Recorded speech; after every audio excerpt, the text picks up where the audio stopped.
1971년 8월 14일 스탠퍼드 대학교 심리학과 지하실 24명의 평범한 대학생들이 모였습니다. 심리학 실험 참가자들이었죠. 2주 동안 하루 15달러를 받기로 했어요. 실험 내용은 간단했습니다. 절반은 교도관, 절반은 죄수. 모의 감옥에서 2주를 보내는 거였죠. 첫날은 평온했습니다. 대학생들은 웃으며 역할을 연기했어요. 하지만 이틀째부터 달라졌습니다. 교도관들은 죄수들을 괴롭히기 시작했어요. 밤새 팔굽혀펴기를 시켰습니다. 화장실 가는 것도 허락제였죠. 5일째, 한 죄수가 울부짖었습니다. 나가게 해주세요. 더 이상 못 견디겠어요. 6일째, 실험은 중단됐습니다. 2주 계획이었는데 말이죠. 대체 무슨 일이 일어난 걸까요? 당시 미국은 혼란스러운 시기였습니다. 베트남 전쟁이 한창이었고 미군들의 학살 사건이 보도됐어요. 미라이 학살, 베트남 민간인 504명이 죽은 사건이었죠. 사람들은 물었습니다. 어떻게 평범한 군인들이 그런 일을 할 수 있었을까? 그들은 원래 악한 사람들이었을까? 스탠퍼드 대학교 심리학 고수 필립 짐바르도는 다르게 생각했어요. 사람이 아니라 상황이 문제라고요. 적절한 환경만 주어지면 평범한 사람도 끔찍한 일을 한다고 믿었습니다. 짐바르도는 이미 밀그램의 복종 실험을 알고 있었어요. 권위 앞에서 사람들이 얼마나 쉽게 무너지는지 봤죠. 하지만 그는 더 궁금했습니다. 권위를 가진 사람은 어떻게 될까? 권력이 사람을 바꿀까? 그래서 실험을 설계했어요. 모의 감옥, 교도관과 죄수, 2주간의 관찰. 그해 여름 신문에 광고를 냈습니다. 감옥 생활 심리 연구, 남자 대학생 모집, 하루 15달러 지급, 2주간 참여. 70명이 지원했어요. 짐바르도는 심리검사를 실시했습니다. 정서적으로 안정된 사람만 선발했죠. 폭력 성향, 범죄 기록, 정신질환이 있는 사람은 모두 제외했어요. 최종 24명이 선발됐습니다. 모두 중산층 백인 대학생들이었어요. 평범하고 건강한 젊은이들이었죠. 무작위로 나눴습니다. 12명은 교도관, 12명은 죄수, 동전 던지기로 결정됐어요. 순잔이 운이었습니다. 실험 장소는 스탠퍼드 대학교 심리학과 지하실, 복도를 감방으로 개조했어요. 3개의 작은 방을 만들고 철창을 설치했죠. 진짜 감옥처럼 보이게요. 드디어 그날이 왔습니다. 죄수 역할을 맡은 학생들은 실험이 어떻게 시작될지 몰랐어요. 어느 일요일 아침이었습니다. 평범하게 집에 있었죠. 그런데 갑자기 경찰차가 도착했어요. 진짜 팔알토 경찰이었습니다. 짐바르도가 미리 협조를 요청해뒀던 거예요. 문을 두드리더니 무장강도 혐의로 체포한다고 선언했습니다. 학생들은 완전히 당황했어요. 이게 실험의 일부라는 걸 전혀 몰랐거든요. 수갑이 채워지고 경찰차에 태워졌습니다. 이웃들이 지켜봤어요. 경찰서로 끌려가서 지문을 찍고 사진을 찍고 눈가리개를 씌웠죠. 그리고 스탠퍼드 모의 감옥으로 이송됐습니다. 도착하자마자 옷을 벗기고 소독제를 뿌렸어요. 번호가 적힌 죄수복을 입혔죠. 이제부턴 이름은 없었습니다. 번호로만 불렸어요. 발목엔 족쇄를 채웠습니다. 24시간 내내 잠잘 때도 풀지 않았죠. 머리엔 스타킹을 씌웠어요. 삭발한 것처럼 보이게요. 개성을 완전히 지워버리는 겁니다. 교도관들은 전혀 달랐습니다. 카키색 제복에 선글라스를 썼어요. 눈을 가려서 표정을 읽을 수 없게 만든 거죠.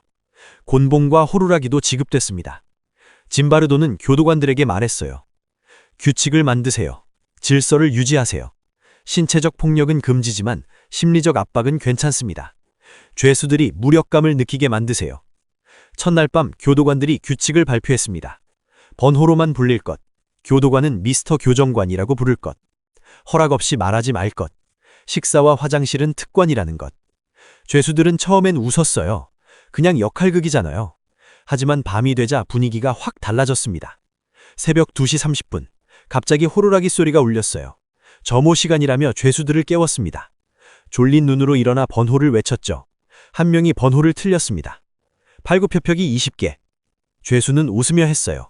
아직은 게임 같았으니까요. 하지만 이건 시작일 뿐이었습니다. 둘째 날 아침, 상황이 급변했습니다. 죄수들이 반란을 일으켰어요. 침대를 문 앞에 쌓고 번호표를 떼어버리고 교도관들을 조롱했습니다. 교도관들은 당황했지만 곧 대응했어요. 교도관들의 대응은 정말 잔인했어요. 소화기를 가져와 감방에 분사했습니다. 기침하며 나온 죄수들의 옷을 벗기고 침대를 빼앗고 주도자들을 독방에 가뒀어요. 그리고 더 교묘한 전략을 썼죠. 일부 죄수들에게만 특권을 줬습니다. 좋은 감방, 침대, 양치질 허락. 다른 죄수들은 그걸 지켜봤어요. 질투가 생겼죠. 서로를 의심하기 시작했습니다. 누가 교도관 편인지 알 수 없었으니까요. 분열 전략이 통한 겁니다. 그런데 하루 뒤 그 특권을 다시 빼앗았어요. 아무 이유 없이. 죄수들은 혼란스러웠습니다. 뭘 해도 소용없다는 걸 깨달았죠. 학습된 무기력이었습니다. 그리고 셋째 날 첫 번째 희생자가 나왔어요. 번호 8612, 더글라스 코르피. 그가 울기 시작했습니다. 나가게 해주세요. 더 이상 못 견디겠어요. 교도관들은 조롱했어요. 약한 모습 보이지 마. 짐바르도가 그를 데려가 진정시키려 했지만 코르피는 계속 울었습니다. 결국 36시간 만에 석방됐어요. 시간이 갈수록 교도관들은 더 잔혹해졌습니다. 새벽 점호는 일상이 됐어요. 1시간씩 세워두고 번호를 외치게 했죠. 틀리면 팔굽혀펴기. 화장실도 특권이 됐습니다. 허락 없인 갈 수 없었어요. 어떤 죄수는 양동이의 볼일을 봐야 했고 그것조차 치우지 않았어요. 맨손으로 변기 닦아. 서로 욕해. 더 크게. 밤마다 수시로 깨웠습니다. 죄수들은 지쳐갔어요. 특히 한 교도관이 악랄했습니다. 나중에 존 웨인이라는 별명이 붙은 데이브 에셀만이었죠. 그는 밤새 죄수들을 세워두고 욕설을 퍼부으며 굴욕적인 일을 시켰어요. 5째 날엔 더 많은 희생자가 나왔습니다. 한 명은 온몸에 스트레스성 발진이 나서 석방됐어요. 다른 한 명은 단식으로 항의했죠. 교도관들은 그를 어둡고 좁은 독방에 가뒀습니다. 그리고 다른 죄수들에게 말했어요. 담요 포기하면 개꺼내줄게. 죄수들은 거절했습니다. 추운 밤이었는데도요. 이미 집단은 완전히 붕괴됐어요. 서로를 돌보지 않게 된 거예요. 짐바르도는 일방향 거울 뒤에서 모든 걸 지켜봤습니다. 기록하고 분석했죠. 하지만 멈추지 않았어요. 그 자신도 역할에 완전히 빠져 있었거든요. 감옥 소장이라는 역할에요. 6째 날. 한 사람이 모든 걸 바꿨습니다. 크리스티나 마슬라흐. 짐바르도의 대학원생이자 연인이었어요. 그녀가 실험을 보러 지하로 내려왔습니다. 복도에서 죄수들이 보였어요. 족쇄를 차고 고개를 숙인 채 걷고 있었죠. 더 빨리 걸어! 교도관들이 소리쳤습니다. 마슬라흐는 충격을 받았어요. 이게 대체 뭐예요? 어떻게 이런 일을 할 수 있어요? 짐바르도는 방어했습니다. 이건 중요한 연구야. 과학적 가치가 있어. 마슬라흐가 울기 시작했어요. 이건 연구가 아니라 학대예요. 당신 지금 뭘 하는지 안 보여요? 이 사람들은 고통받고 있어요. 당신은 그냥 지켜만 보고 있잖아요. 그 순간 짐바르도는 깨달았습니다. 실험 시작 이후 50명이 넘는 사람이 지하실을 방문했어요. 동료 교수들, 대학원생들, 가족들. 아무도 실험을 중단하라고 말하지 않았습니다. 마슬라흐가 첫 번째였어요. 짐바르도는 밤새 고민했습니다. 다음 날 아침 결정을 내렸어요. 모두를 모았습니다. 실험은 종료됐습니다. 죄수들이 울기 시작했어요. 안도의 눈물이었죠. 진짜 끝난 거예요.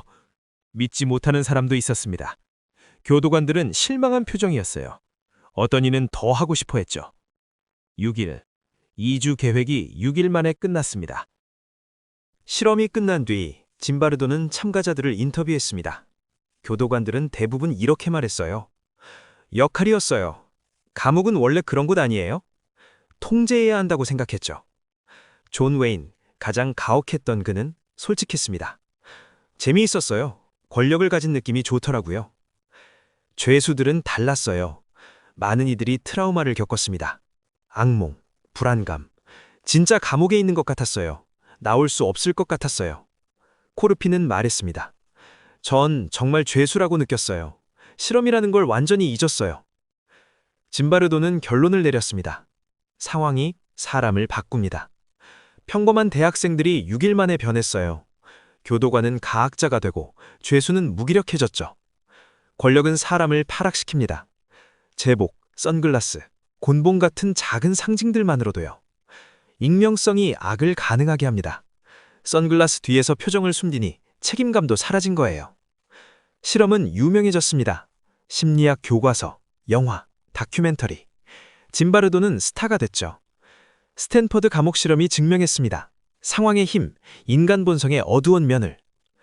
그리고 2004년 아부그라이브 교도소 학대 사건이 터졌습니다. 이라크 전쟁 중이었죠.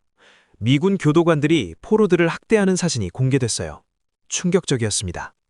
짐바르도가 말했습니다. 이게 바로 스탠퍼드 감옥 실험의 증거입니다. 상황이 사람을 괴물로 만들어요. 그는 법정의 증인으로 섰어요. 교도관들을 변호하며 주장했죠. 그들은 나쁜 사람이 아닙니다. 나쁜 상황이 문제예요. 세상은 믿었습니다.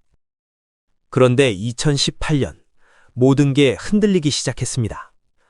프랑스 연구자 티보 르텍시에가 짐바르도의 기록을 다시 파헤쳤어요. 녹음 테이프, 비디오, 재인터뷰. 그가 발견한 건 충격적이었습니다. 실험은 조작됐어요. 존 웨인이 나중에 인정했습니다. 짐바르도가 그렇게 하라고 지시했어요. 실험 전날 밤 짐바르도가 교도관들을 따로 불렀답니다. 죄수들의 권리를 빼앗으세요. 개성을 없애고 무력감을 느끼게 만드세요. 존 웨인은 영화에서 본 악랄한 교도관을 흉내냈어요. 교수님을 기쁘게 하고 싶었어요. 죄수들도 마찬가지였어요. 코르피는 나중에 인정했습니다. 일부러 무너진 척 했어요. 빨리 나가고 싶었거든요. 짐바르도는 단순한 관찰자가 아니었습니다. 실험을 조종했어요. 가석방을 거부하고 더 극적인 결과를 만들어냈죠. 르텍시에는 말했습니다. 이건 실험이 아니라 각본이었습니다. 짐바르도는 반박했어요. 조작이 아니었습니다. 모든 게 자연스럽게 일어났어요. 하지만 증거는 명확했습니다. 50년 동안 심리학의 전설이었던 실험, 그 진실성이 완전히 흔들렸어요. 실험은 조작됐을지 모릅니다. 하지만 현실은 조작이 아니었죠. 아부 그라이브는 실제로 일어났습니다. 미라이 핫살도 홀로코스트도 실제였습니다. 평범한 사람들이 제복을 입고 명령을 받고 집단 속에서 끔찍한 일을 했습니다. 짐바르도의 실험 방법은 잘못됐어요. 하지만 그가 던진 질문은 여전히 유효합니다. 권력은 사람을 바꿀까요? 상황은 우리를 타락시킬까요? 그리고 더 중요한 것은 스탠퍼드 지하실도 진짜였다는 것입니다. 죄수들의 고통은 진짜였어요. 교도관들의 변화도 진짜였죠. 짐바르도가 멈추지 못한 것도 진짜였죠. 그런데 한 사람이 있었어요. 50년이 넘는 방문자 중에서 마슬라흐만이 말했습니다. 이건 잘못됐어요. 35번째가 아니라 첫 번째였어요. 우리도 선택할 수 있습니다. 권력을 가졌을 때, 제복을 입었을 때, 아무도 보지 않을 때, 침묵할 것인가, 말할 것인가, 따를 것인가, 거부할 것인가, 지켜볼 것인가, 막을 것인가. 밀그램 실험의 40명 중 14명은 거부했습니다. 방관자 효과 실험에서도 누군가는 도왔습니다. 스탠퍼드 감옥 실험에서 마슬라흐는 멈췄습니다. 상황이 사람을 바꾸는 것은 사실입니다. 우리에게도 선택의 순간이 옵니다. 당신은 어떤 사람이 되겠습니까? 6일, 평범한 사람을 바꾸는 데 걸린 시간이었습니다. 당신이 있는 곳에서는 며칠로 만드시겠습니까? 오늘의 궁금한 심리 실험이었습니다.